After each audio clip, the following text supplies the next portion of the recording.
আপনাদেরকে উচ্ছে আলুর ভাজা কি করে আমি করব সেই রকম রেসিপি আপনাদেরকে দেখাবো। সেইটা দেখুন, এখানে আমি উচ্ছে আর আলুকে আমি এইভাবে কেটে নিয়েছি। এতে আমি আমার লবণ পরিমাণ মতো আর হলুদ পরিমাণ মতো আমি এতে মাখিয়ে নেব। এতে এরকম লবণ দিয়ে দিয়েছি আর এতটা পরিমাণে হলুদ দিয়ে ভালোভাবে মাখিয়ে নেব।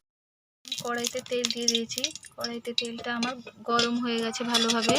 এবার আমি উচ্ছে আর আলুটাকে দিয়ে দিব।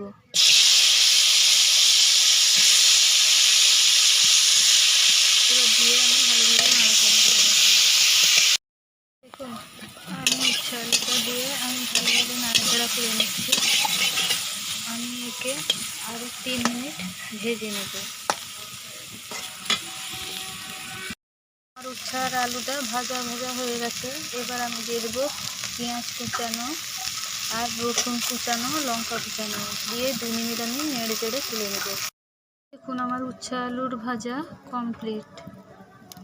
এরকম উচ্ছে আলুর ভাজা আর গরম গরম ভাতে আর কিচ্ছু লাগে।